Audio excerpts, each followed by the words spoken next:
आज हम लोग नाव एवं धारा से कुछ महत्वपूर्ण प्रश्नों का हल करेंगे। प्रश्नों को बनाने से पहले कुछ महत्वपूर्ण जानकारियाँ जो हम महत्वपूर्ण जानकारियों को हम लोग देख लेते हैं। जैसे देखिए पहला दिया हुआ है धारा का वेग या गति या चाल। ये इन तीनों को हम लोग समान रूप से जानते हैं। जैसे धारा का वेग, गति और चाल, ये तीनों समान है। वेग को गति भी बोला जाता है और चाल भी। तो सवाल में आपका धारा का वेग या गति या चाल दिया रहेगा, इसे निकालने बोला जाए। उसी तरह से देखिए धारा की दिशा में जब कोई नाव हो या कोई व्यक्ति हो, धारा की दिशा में जाती है, मतलब कोई अगर पानी या नदी का पानी जो है इस दिशा में बह रहा है, इस दिशा में, और उसी दिशा में कोई व्यक्ति तैर रहा है या कोई वस्तु जा रहा है, तो उसे हम लोग बोलते हैं अनुकूल चाल। धारा की दिशा में मतलब अनुकूल, और उसके विपरीत मतलब जिस दिशा में पानी बह रहा है या धारा बह रहा है, उसके विपरीत में कोई व्यक्ति तैर रहा है या कोई नाव आ रही है, तो उसको हम लोग बोलते हैं प्रतिकूल। मतलब धारा की दिशा में अगर जाएंगे तो अनुकूल, और धारा के विपरीत अगर जाते हैं तो वो प्रतिकूल कहलाता है। इसको याद रखिएगा। और अगला है शांत जल में नाव की चाल होगी या तैराक की चाल होगी या किसी व्यक्ति की चाल होगी। ये शांत जल में नाव की चाल को हम लोग, जो प्रश्न दिया रहेगा उसमें ये तीन चीज दिया रहेगा, या तो नाव की चाल रहेगा शांत जल में, या शांत जल में तैराक की चाल, या फिर शांत जल में व्यक्ति की चाल। ये हम लोगों का सिर्फ जानकारी योग्य बताया जा रहा है, लेकिन सबसे ज्यादा जो महत्वपूर्ण है वो है आपका ये प्रतिकूल, शांत और अनुकूल। प्रतिकूल किसे कहते हैं? धारा के विपरीत दिशा में अगर कोई व्यक्ति तैर रहा है या कोई चीज बह रहा है तो उसको बोलते हैं हम लोग प्रतिकूल। अनुकूल हो जाएगा धारा की दिशा में, जिस दिशा में पानी बह रहा है उसको हम लोग बोलते हैं अनुकूल। धारा की दिशा में जाने वाला को हम लोग बोलेंगे अनुकूल। तो आपको क्या याद रखना है जो बहुत ज्यादा इंपॉर्टेंट है, और इसी तीनों से, इस क्रम से ही हम लोग पूरे प्रश्नों को, मतलब ये जो चैप्टर है पूरी तरह हम लोग सॉल्व करेंगे। और मुझे उम्मीद है कि ऐसा ट्रिक जो हम लोग आज बनाएंगे वो शायद ही आप लोगों ने कभी उस ट्रिक से कोई प्रश्न धारा एवं नाव का या नाव एवं धारा का प्रश्न को बनाया होगा। अक्सर देखने में आता है कि छात्रों का जो कंप्लेन होता है कि इस तरह के प्रश्न जो है वो ए बी एक्स वाई करके वो बनाते हैं, लेकिन आज हम लोग जिस ट्रिक से बनाएंगे इससे ये नाव एवं धारा के जो प्रश्न है वो बहुत ही आसान आपको लगने लगेंगे। आपको क्या करना है, इस क्रम को समझना होगा। तो क्रम क्या है आप इसको याद रखिएगा। सबसे पहले लिखते हैं प्रतिकूल, फिर शांत, फिर अनुकूल। याद रखिएगा प्रतिकूल, शांत, अनुकूल। प्रतिकूल से अगर हम लोग अनुकूल की ओर बढ़ते हैं, कहने का मतलब है प्रतिकूल से अगर हम लोग अनुकूल की ओर बढ़ते हैं इस दिशा में, तो हम लोग क्या करेंगे, जोड़ेंगे, संख्याओं को जोड़ेंगे। उसके विपरीत अगर हम लोग अनुकूल से प्रतिकूल की ओर आ रहे हैं, अनुकूल से प्रतिकूल की ओर आ रहे हैं, तो हम लोग उसे घटाएंगे। क्लियर है? फिर से देख लीजिए, सजाने का क्रम देख लीजिए। प्रतिकूल, शांत, अनुकूल, याद रखिएगा। या फिर इस तरह से याद कर सकते हैं, प्रतिकूल अनुकूल के बीच में शांत, प्रतिकूल अनुकूल के बीच में शांत। प्रतिकूल से अनुकूल की ओर जाएंगे मतलब आगे बढ़ेंगे तो जोड़ेंगे, और अनुकूल से प्रतिकूल की ओर आएंगे मतलब पीछे आएंगे तो घटाएंगे। अब ये यहाँ वेग लिखा हुआ, वेग क्या होगा? इन दोनों का अंतर, इन दोनों का जो अंतर होगा वो आपका वेग होगा। इन दोनों का जो अंतर होगा वो आपका वेग होगा। इन दोनों का अंतर जो होगा वो समान होगा, ये भी याद रखिए। अगर इन दोनों का अंतर 2 है तो इन दोनों का अंतर भी 2 ही होगा। तो इसको अच्छे से समझ लीजिए, प्रतिकूल, शांत, अनुकूल, और इन दोनों का जो अंतर होगा वो वेग होगा। इन दोनों का जो अंतर होगा वो वेग होगा। प्रतिकूल से अनुकूल की ओर बढ़ेंगे तो जोड़ेंगे, और अनुकूल से प्रतिकूल की ओर आएंगे तो घटाएंगे। अगर आपको ये लिखने का तरीका समझ में आ गया तो नाव एवं धारा से सारे प्रश्न आप आसानी से, बहुत ही आसानी से पूरा कर लेंगे। तो हम लोग बढ़ते हैं पहले प्रश्न की ओर और बनाते हैं, देखते हैं कितना मजेदार ट्रिक है। देखते हैं पहला प्रश्न।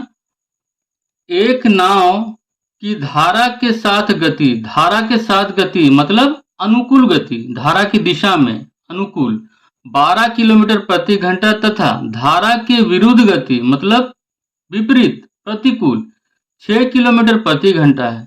तो आपको निकालना है नाव की शांत जल में गति बताएं। शांत जल में गति बताना है।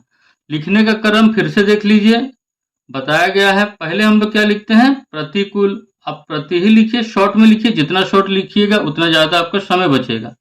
क्या करेंगे, प्रतिकूल, यहाँ बीच में होता है शांत और इधर होता है आपका अनुकूल। ठीक है, प्रतिकूल, शांत, अनुकूल। अब जैसा प्रश्न में बोला गया है कि एक नाव की धारा के साथ गति, धारा के साथ गति मतलब अनुकूल। अनुकूल कितना किलोमीटर प्रति घंटा है, 12 किलोमीटर प्रति घंटा है। हमेशा हम लोग यहाँ पर चाल को ही लिखते हैं, हमेशा यहाँ हम लोग चाल को ही लिखते हैं। इस बात को आप अच्छे से याद रखिएगा। अब आगे बोला गया है कि धारा के विरुद्ध गति जो है वो 6 किलोमीटर प्रति घंटा है। धारा के विरुद्ध मतलब विपरीत, तो विपरीत मीन्स प्रतिकूल। तो ये दिया हुआ है आपका 6 किलोमीटर प्रति घंटा। तो आपको निकालना है नाव की शांत जल में गति बताएं, ये निकालना है। तो हम लोग क्या करेंगे, देखिए ये दोनों दिया हुआ है, आपको बीच का निकालना है।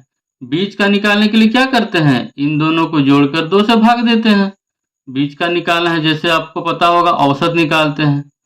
तो देखिए कैसा बनेगा, इन दोनों को जोड़ दीजिए, 6 और 12 को जोड़िए, तो ये और भाग देना है आपको 2 से, तो ये हो जाएगा आपका 12 और 6 18/2। तो ये आपका हो जाएगा 2 9 18। तो शांत जल में जो नाव का चाल होगा वो 9 किलोमीटर प्रति घंटा होगा। ये आपका होगा आंसर। और एक चीज ध्यान दीजिए, इनका जो क्रम होगा एक लगातार क्रम में होगा। देखिए 6 3 9 9 3 12, और पहले ही समझा है इन दोनों का जो अंतर होता है और इन दोनों का जो अंतर होता है वो समान होता है। देखिए यहाँ 3 आएगा, यहाँ भी 3, समान अंतर है। और यही जो अंतर होता है यही होता है आपका धारा का वेग। अगर आपका प्रश्न में बोला जाए धारा का वेग निकालने तो ये 3 होगा आंसर। फिलहाल आपको बोला गया था नाव की शांत जल में गति बताएं। तो शांत जल में गति हम लोग क्या किए, बीच का निकालना था। तो बीच का निकालने के लिए क्या करते हैं, दोनों को जोड़ते हैं और 2 से भाग दे देते हैं। तो 6 और 12 को जोड़ दिए, 2 से भाग दे दिए, 6 और 12 18, 18 को 2 से भाग दिया 9, जो आया आपका बीच का संख्या। और बीच का संख्या मतलब आपका शांत जल में गति जो है वो आपका हो जाएगी 9 किलोमीटर प्रति घंटा आंसर।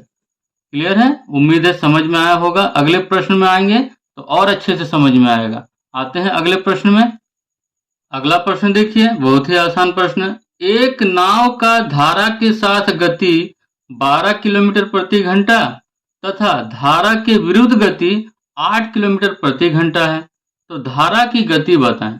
क्या करते हैं हम लोग, सबसे पहले लिखते हैं प्रतिकूल, उसके बाद शांत और उसके बाद अनुकूल। आप ये क्रम हमेशा याद रखिएगा और इसी क्रम से चैप्टर के सारे प्रश्न आसानी से बन जाएंगे। तो देखिए जैसा दिया हुआ है, एक नाव का धारा के साथ गति, धारा के साथ मतलब अनुकूल। अनुकूल कितना दिया हुआ है, 12 किलोमीटर प्रति घंटा। हम लोग हमेशा यहाँ चाल को ही लिखते हैं। अगला आते हैं धारा के विरुद्ध गति 8 किलोमीटर प्रति घंटा, मतलब धारा के विरुद्ध मतलब प्रतिकूल, उल्टा साइड, उल्टा दिशा में। तो ये 8 किलोमीटर प्रति घंटा। आपको निकालना है धारा की गति या वेग या चाल, तीनों समान होता है। तो यहाँ आपको बोला है धारा की गति निकालना। धारा की गति क्या होता है, इन दोनों का अंतर होता है, या इन दोनों का अंतर निकालिए आप, दोनों जो है समान होता है। तो देखिए सबसे पहले हम लोग इसको निकालते हैं शांत जल में, शांत वाला को निकालते हैं। तो क्या करते हैं, इन दोनों को जोड़कर 2 से भाग दे देते हैं। तो दोनों को जोड़िए, 12 जोड़ 8 और 2 से भाग दे दीजिए, 12 8 20 को 2 से भाग दे देंगे, 2 दहें 20। तो यहाँ का जो मान आ गया वो आया है 10। अब आपको ये निकालना था धारा की गति। तो धारा की गति क्या होता है, इन दोनों का अंतर होता है 2। तो यही 2 जो हो जाएगा वो आपका आंसर। ये अंतर कहाँ से आया, इन दोनों का अंतर, या फिर आप इन दोनों का अंतर निकालिए, यहाँ भी 2 आएगा, दोनों समान होता है और यही है आपका आंसर। क्लियर है, कोई फॉर्मूला का जरूरत नहीं पड़ रहा है, आसानी से बन रहे हैं। समझ में नहीं आए तो दोबारा वीडियो देख लीजिएगा, धारा की गति क्या हो गया? इन दोनों का अंतर। ये जो अंतर होता है वो धारा का गति होता है। क्लियर है? आपको ज़्यादा ध्यान देना है इस चीज़ को, प्रतिकूल, शांत और अनुकूल, ये लिखने का क्रम को याद रखना है। ठीक है, आगे बढ़ेंगे, प्रतिकूल से अनुकूल की ओर बढ़ेंगे तो जोड़ते हैं, और अनुकूल से प्रतिकूल की ओर आते हैं तो घटाते हैं। देखिए 8 में 2 जोड़े 10 हुआ, 10 में 2 जोड़ेंगे 12 होगा। आगे बढ़े ना, प्रतिकूल से अनुकूल की ओर। उसी तरह अनुकूल से अगर प्रतिकूल की ओर आते हैं तो घटेगा। देखिए 12 में 2 घटाएंगे तो 10 होगा, 10 में 2 घटाएंगे तो 8 होगा, मतलब उल्टा साइड आएंगे तो घटेगा। बस आपको ये क्रम को अच्छे से याद रखना है। उम्मीद है समझ में आ रहा होगा। अगले प्रश्न में आते हैं। अगला प्रश्न देखिए, एक नाव की धारा के साथ गति 15 किलोमीटर प्रति घंटा है। यदि धारा की गति 1.5 किलोमीटर प्रति घंटा हो तो नाव की धारा के विरुद्ध गति बताएं। नाव की धारा के विरुद्ध गति बताना है। तो देखते हैं, पहले हम लोग लिखते हैं प्रतिकूल, जैसा आपको बताया गया है। उसके बाद लिखते हैं शांत, और उसके बाद लिखते हैं अनुकूल। इसी क्रम में सजा दिए। अब देखिए क्या क्या दिया हुआ है। एक नाव की धारा के साथ गति मतलब अनुकूल गति, ये दिया हुआ है आपका 15 किलोमीटर प्रति घंटा। यदि धारा की गति, वेग या फिर चाल तीनों समान होता है तो यहाँ आपको धारा की गति दिया हुआ है कितना? 1.5, और आपको अच्छे से पता है कि धारा की गति या वेग या चाल जो होता है इन दोनों का अंतर होता है 1.5। यहाँ भी अंतर आपका 1.5, क्योंकि ये अंतर जो है समान होता है। तो आपको निकालना है नाव की धारा के विरुद्ध गति निकालना है। विरुद्ध गति मतलब प्रतिकूल निकालना है। तो आपको जैसा बताया गया है कि प्रतिकूल से अनुकूल की ओर बढ़ते हैं तो हम लोग क्या करते हैं? जोड़ते हैं, और उसके विपरीत अनुकूल से प्रतिकूल की ओर आते हैं तो हम लोग घटाते हैं। तो देखिए अनुकूल से हम लोग प्रतिकूल की ओर आ रहे हैं तो घटाएंगे। क्या घटाएंगे? ये इसको घटाएंगे, आपको धारा की गति जो इन दोनों का अंतर होता है। तो 15 में 1.5 को घटाइए, तो 15 में अगर हम लोग 1.5 को घटाएंगे तो कितना आएगा? 15 में 1.5 घटाइए, 10 में 5 घटाएंगे 5, 4 में 1 घटाएंगे 3, 13.5। ये 13.5 आपका यहाँ आया। अब 13.5 में फिर 1.5 को घटाइए, 13.5 में फिर 1.5 को अगर घटाएंगे तो ये आएगा आपका 12। तो ये 12 जो हो जाएगा यही हो जाएगा आपका नाव की धारा के विरुद्ध गति। विरुद्ध गति मतलब प्रतिकूल चाल या प्रतिकूल गति। तो यही 12 हो जाएगा आपका आंसर। क्लियर है? उम्मीद है समझ में आया होगा। आप ऐसा भी कर सकते हैं कि 15 में ये दोनों अंतर को जोड़ के घटा सकते हैं, क्योंकि इन दोनों का डिफरेंस ही यहाँ आएगा। तो आप क्या कीजिए, ऐसा भी कर सकते हैं 15 में ये 1.5 और ये 1.5 दो बार घटा है ना, तो 1.5 और 1.5 मतलब ये हो जाएगा 10, 3, मतलब 3 को आप यहाँ घटा सकते हैं। तो 15 में अगर हम एक साथ दोनों को घटा दें तो ये आपका हो जाएगा 12, और यही 12 यहाँ पर लिखा गया है। क्लियर है? उल्टे तरफ आएंगे, अनुकूल से प्रतिकूल की ओर तो घटेगा, और प्रतिकूल से अनुकूल की ओर जाएंगे तो जुड़ेगा। अगर हमको शांत निकालना रहता तो एक बार घटाते, लेकिन आपको प्रतिकूल तक आना था तो हम लोग 2 बार घटाए हैं। क्लियर है?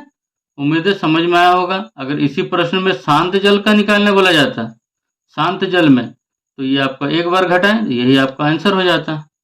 क्लियर है? उम्मीद है समझ में आ रहा होगा सबों को। अगले प्रश्न में आते हैं। अगला प्रश्न देखिए और अच्छे से समझ में आएगा। दिया हुआ है एक नाव की धारा के साथ गति 12 किलोमीटर प्रति घंटा है। धारा के साथ गति मतलब अनुकूल गति। यदि धारा की गति 4 किलोमीटर प्रति घंटा हो तो शांत जल में नाव की चाल बताएं। क्या करते हैं? सबसे पहले लिखते हैं प्रतिकूल, उसके बाद शांत, और उसके बाद अनुकूल। ये लिखने का तरीका एकदम याद रखिएगा अच्छे से, इसी तरीके से हम लोग इस चैप्टर को पूरा प्रश्न हम लोग बना सकते हैं। तो देखिए क्या क्या दिया हुआ है। एक नाव की धारा के साथ गति, धारा के साथ गति मतलब जिस दिशा में धारा बह रहा है उसी दिशा में नाव भी बह रहा है। तो धारा की दिशा में गति को हम लोग क्या बोलते हैं? अनुकूल गति। तो अनुकूल गति कितना दिया हुआ है? 12 किलोमीटर प्रति घंटा। हमेशा चाल यहाँ लिखा जाता है, तो ये हो गया आपका 12 किलोमीटर प्रति घंटा। यदि धारा की गति या धारा का वेग या धारा का चाल जो है 4 किलोमीटर प्रति घंटा, ये धारा की गति हम लोग क्या करते हैं? इन दोनों का अंतर होता है। तो यहाँ अंतर कितना है? ये 4 है। तो आपको निकालना क्या है? शांत जल में नाव की चाल क्या है? शांत जल में मीन्स ये निकालना है।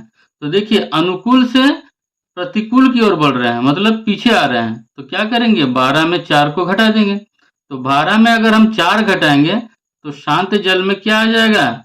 12 में 4 घटेगा तो 8 आएगा। और यही चीज तो निकालना था, शांत जल में नाव की चाल। तो शांत जल में नाव की चाल 8 किलोमीटर प्रति घंटा हो जाएगा आपका आंसर। क्लियर है? अगर इस जगह पर बोला जाता कि प्रतिकूल चाल निकालिए तो हम लोग क्या करते? फिर 8 में फिर 4 घटाते, ये वाला 4, क्योंकि इन दोनों का जो अंतर होता है वो समान होता है। तो 8 में फिर 4 घटाते तो ये आ जाता आपका 4। तो फिलहाल बोला गया था शांत जल में निकालने, तो शांत जल में चाल कितना आया? 8 किलोमीटर प्रति घंटा। क्लियर है? उम्मीद है सबों को बहुत अच्छे से समझ में आ रहा होगा और ये बहुत ही आसान तरीका है नाव और धारा वाले चैप्टर को बनाने का। अगले प्रश्न में आते हैं। अगला प्रश्न देखिए, दिया हुआ है एक नाविक धारा की दिशा में 48 किलोमीटर की दूरी 4 घंटे में तय कर सकता है, जबकि धारा की विपरीत दिशा में 30 किलोमीटर की दूरी वह 5 घंटे में तय कर सकता है। तो नाविक की शांत जल में चाल जो है वो बताना है। तो हम लोग लिखते हैं पहले प्रतिकूल, उसके बाद शांत, उसके बाद अनुकूल। ये क्रम हमेशा याद रखिएगा, बार बार बोला जा रहा है। अब देखिए क्या क्या दिया हुआ है। एक नाविक धारा की दिशा में कहने का मतलब है अनुकूल, 48 किलोमीटर की दूरी 4 घंटे में। देखिए दूरी और समय दिया हुआ है, तो हम लोग क्या चाल निकाल सकते हैं? चाल बराबर क्या होता है? चाल बराबर होता है दूरी बटा समय। तो यहाँ देखिए दूरी कितना दिया हुआ है? 48, समय है 4, और ये 48 बटा 4 काटिए, 4 एकम 4, 4 दूनी 8। तो 12 किलोमीटर प्रति घंटा जो होगा वो आपका अनुकूल चाल होगा। और बार बार बोला गया है कि यहाँ हम लोग हमेशा चाल को ही लिखते हैं, इन तीनों जगहों पर हम लोग हमेशा चाल ही लिखते हैं। तो चाल आपका हो गया अनुकूल चाल 12 किलोमीटर प्रति घंटा। जबकि आगे बोला गया है धारा की विपरीत दिशा में 30 किलोमीटर की दूरी 5 घंटे में तय करता है। 30 किलोमीटर की दूरी 5 घंटे, धारा के विपरीत, विपरीत मीन्स प्रतिकूल। तो यहाँ भी वही फॉर्मूला लगाइए, 4 बराबर दूरी बटा समय। तो यहाँ आपका दूरी कितना है? 30 और समय है 5, तो काटिए 5 छक 30, तो 6 किलोमीटर प्रति घंटा हो जाएगा प्रतिकूल चाल। आपको क्या निकालना है? नाविक की शांत जल में चाल बताएं, ये वाला निकालना है। ये कैसे निकलता है? पहले ही प्रश्न में बनाए थे, इन दोनों को जोड़कर 2 से भाग दे दीजिए, आंसर आ जाएगा। तो 12 में 6 जोड़िए, 12 जोड़ 6 बटा 2 कर दीजिए, तो ये हो जाएगा आपका 18 बटा 2, 2 9 में 18, तो 9 हो जाएगा आपका शांत जल में नाविक का चाल। क्लियर है? देखिए इस प्रश्न को समझाते हुए अगर हम बना रहे हैं, इसीलिए इतना सारा लिखना पड़ रहा है। आप अगर ये तरीका याद रख लीजिएगा और मन में कैलकुलेशन कीजिएगा तो ये सिर्फ एक लाइन में इसका आंसर आ जाएगा। क्लियर है?